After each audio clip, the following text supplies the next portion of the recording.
Assalamualaikum warahmatullahi wabarakatuh. Waalaikumsalam. Sebelumnya, izinkan saya memperkenalkan diri terlebih dahulu. Perkenalkan, nama saya Liwan Zutunru. Saya merupakan mahasiswa dari Sekolah Vokasi IPB, Program Studi Komunikasi Digital dan Media Angkatan 59. Sekarang dipersilahkan untuk Ibu memperkenalkan diri. Oke, saya Lia Nurul Alia ya. Jadi saya merupakan staf dosen dari Departemen Proteksi Tanaman Fakultas Pertanian. Saat ini saya juga menjadi salah satu tim pengajar di sekolah vokasi ya untuk mata program keahlian teknologi industri benih ya TIP seperti itu. Jadi untuk bidang keahlian saya sendiri di bidang entomologi, khususnya di bagian ekologi serangga, seperti itu. Oke, baik Bu. Jadi sekarang ini kita akan membahas mengenai serangga, yaitu serangga tomcat. Saya mau tanya, Bu, tomcat itu hewan yang seperti apa sih? Karena jujur saya belum pernah melihat tomcat gitu. Hanya dari berita-berita saja. Oke, kalau untuk gambarnya sendiri pernah melihat tidak? Misalnya gambarnya misalnya kalau dari berita kan mungkin hanya tayangan sekilas gitu ya, tapi kalau gambarnya sendiri apakah pernah melihat mungkin? Pernah, Bu. Jadi warnanya itu seperti agak merah, orange. Seperti itu ya, Bu? Ada hitamnya gitu ya, Ya. seperti itu. Jadi, memang untuk apa namanya kumbang tomcat ini sebetulnya ini tomcat itu nama populer sih ya yang dipopulerkan oleh masyarakat gitu. Jadi sebetulnya tomcat sendiri itu termasuk ke dalam kelompok kumbang ya. Kumbang itu dari ordo Coleoptera gitu. Jadi Coleoptera itu kalau dari istilahnya sendiri koleop itu koleos ya, koleos itu artinya keras dan ptera itu artinya sayap. Jadi dia memiliki sayap yang mengeras gitu. Dalam artian sayap depannya itu mengalami pengerasan. Nah, apa namanya hal yang unik dari kumbang tomcat ini sayap depannya itu hanya setengah ya. Jadi setiap serangga itu kan punya dua pasang sayap gitu ya. Jadi untuk sayap depannya kumbang tomcat ini itu hanya setengah gitu ya sayapnya sehingga dia sebetulnya tidak bisa terbang gitu ya mungkin lebih cenderung ke hanya melompat gitu ya seperti itu dan memang serangga ini cukup aktif ya karena dia sifatnya sebagai predator jadi dia memangsa hewan kecil lainnya ya termasuk serangga-serangga kecil gitu, di sana jadi dalam artian dia di sini tidak memakan tumbuhan gitu seperti itu. Iya, baik, Bu. Selanjutnya, biasanya ini tomcat hidupnya di lingkungan yang seperti apa ya? Habitatnya seperti apa gitu? Di mana? Oke, tomcat sendiri itu termasuk tadi saya sebutkan ya, termasuk hewan predator. Jadi dia lebih banyak itu apa namanya hidupnya di sekitar pertanaman, terutama di bagian permukaan tanah ya. Dan dia sering mencari mangsa di sana. Gitu. Walaupun sesekali dia juga bisa ke atas ke pertanaman gitu ya, ke atas daun gitu seperti itu. Dan untuk pertanamannya sendiri itu banyak biasanya kita temukan di pertanaman padi ya contohnya, kemudian juga kedelai.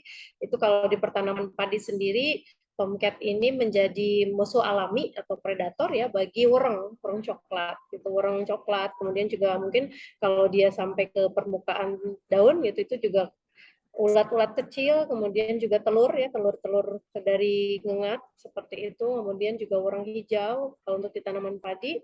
Lalu kalau untuk di kedelai sendiri itu biasanya memangsa telur-telur ulat ya. Kemudian juga ulat-ulat yang baru instar awal gitu itu dia makan gitu.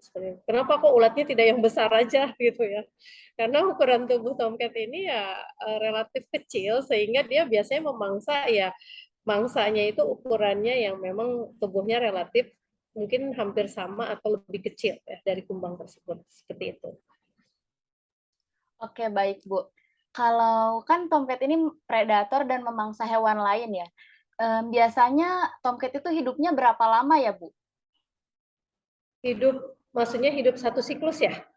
Iya. Mungkin satu hidupnya itu bisa sekitar 2,5 sampai 3,5 atau mungkin ya paling lama 4 bulan ya itu. Tapi itu dari mulai telur sampai dengan dia dewasa lalu mati gitu ya, seperti itu. Nah itu sekitar 3,5 sampai 4 bulan. Mungkin ada juga ya, tergantung, ini biasanya kalau serangga itu terpengaruh juga oleh kondisi lingkungan ya. Kemudian juga kondisi seberapa banyak makanan yang bisa dia peroleh itu, seperti itu. Jadi biasanya sih di kisaran 2,5 sampai dengan 3,5 bulan seperti itu. Oke, Bu. Lalu cara tomcat kawin dan berkembang biak itu seperti apa? Bagaimana? Kalau untuk kawinnya sendiri mungkin seperti hewan serangga lainnya ya, secara normal saja. Biasanya dia reproduksinya secara seksual, jadi antara jantan dan betina. Kemudian kalau untuk apa namanya, cara dia berkembang biak dengan cara bertelur, dan telurnya itu biasanya diletakkan di ini ya, di permukaan tanah seperti itu. Dan memang kadangkala telurnya ini dilindungi oleh suatu senyawa kimia ya, namanya pederin, yang apa namanya, fungsinya itu untuk apa ya namanya, bisa kita bilang untuk melindungi telurnya itu dari pemangsaan gitu, seperti itu.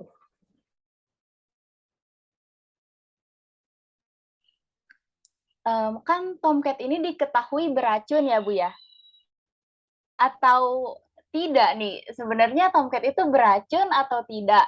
Dan jika tomcat itu beracun, apakah racunnya itu mematikan?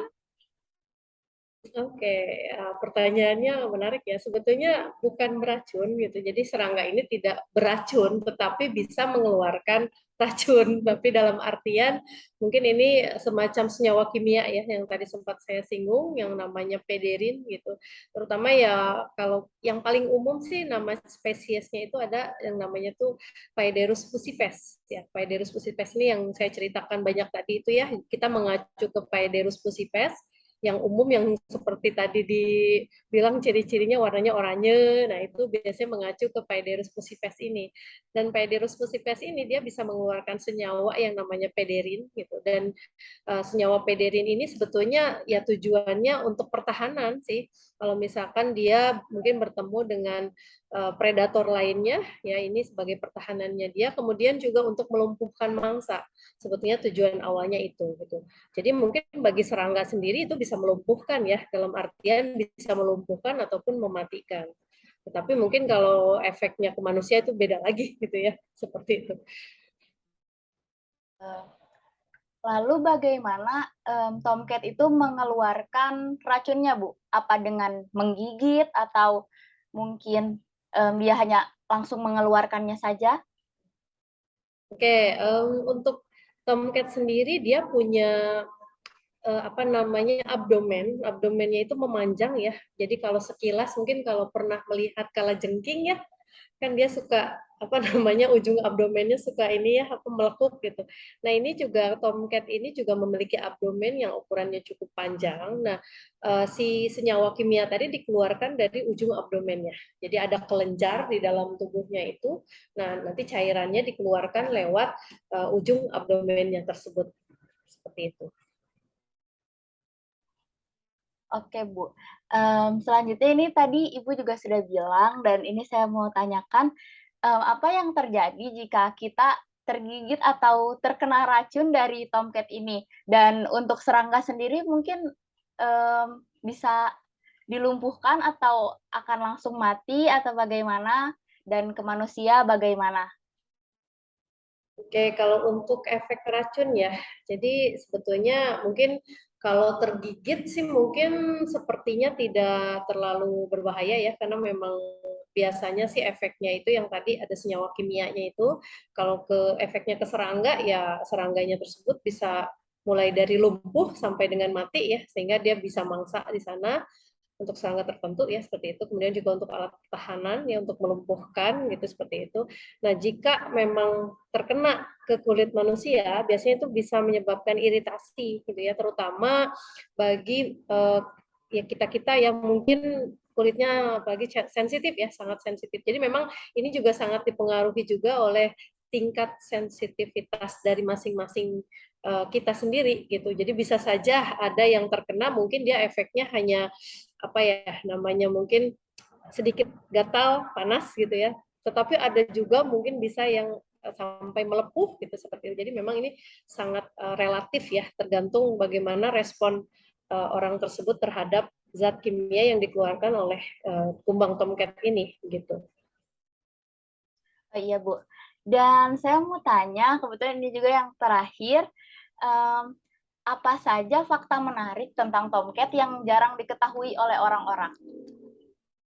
Oke, nah fakta menariknya ya mungkin orang ketika berpikir serangga gitu ya, apa sih yang ada di pikiran gitu ya. Biasanya kan serangga itu ih jijik gitu ya. Ih apa bau apa dan sebagainya gitu ya, mengarah ke hal-hal yang negatif gitu ya. Kemudian juga merusak tanaman misalnya, bisa merugikan. Nah, kalau tumbang tomcat sendiri sebetulnya jika kita berbicara konteksnya di pertanian gitu ya. Ini tumbang tomcat ini menjadi suatu apa ya namanya serangga yang sangat bermanfaat. Jadi dalam hal ini dia itu peranannya adalah sebagai musuh alami. Nah, ketika misalnya sebagai contoh di tanaman padi, kita seringkali memiliki masalah misalnya ada serangan hama warna coklat deh gitu ya.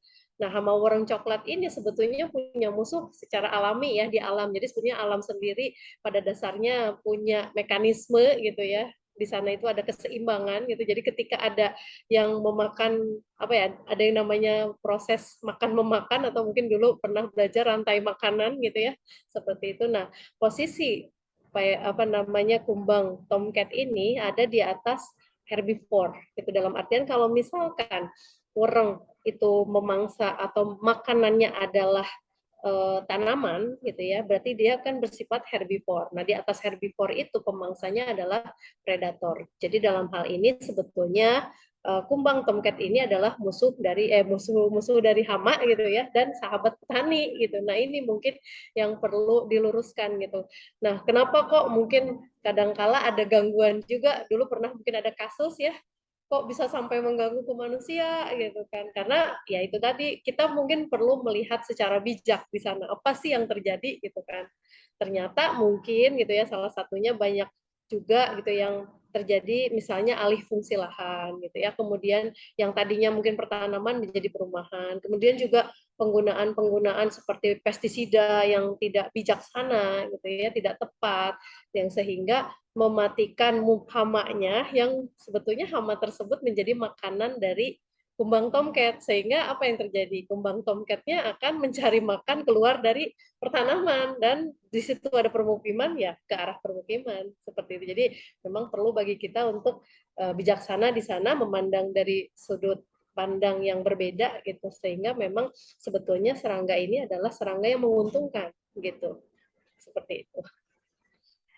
Oke, baik Bu. Ya, soalnya kan karena itu ya, berita itu negatif gitu tentang Ya, tomcat. pemerintah ya Pandangan seringkali orang-orang hanya jadi ya. iya hanya melihatnya kan dari satu sisi bahwa itu mengganggu kita gitu kan, tetapi kita tidak tahu sisi lainnya kenapa gitu. Hewan ini yang mungkin dalam kondisi normal tidak berada di permukiman gitu, tetapi kok pada saat itu dia ke permukiman, apa yang terjadi gitu kan. Mungkin saat ini juga bisa kita dengar mungkin ya dari berita-berita, kadangkala terjadi misalnya ada tiba-tiba ulat bulu katanya gitu ya ke permukiman. Nah, seperti itu juga sama gitu ya.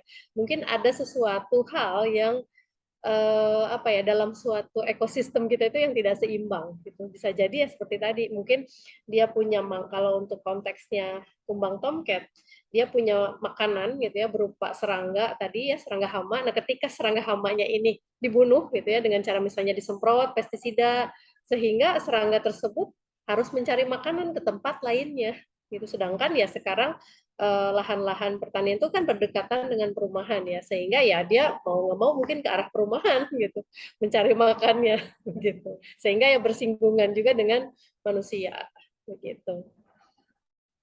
Oke, baik Bu. Terima kasih. Itu saja pembahasan kita hari ini. Makasih sudah berkenan untuk menjadi narasumber saya. Ya sama-sama. Iya Bu. Ya udah, segitu aja Bu. Sekian. Terima kasih. Wassalamualaikum warahmatullahi wabarakatuh.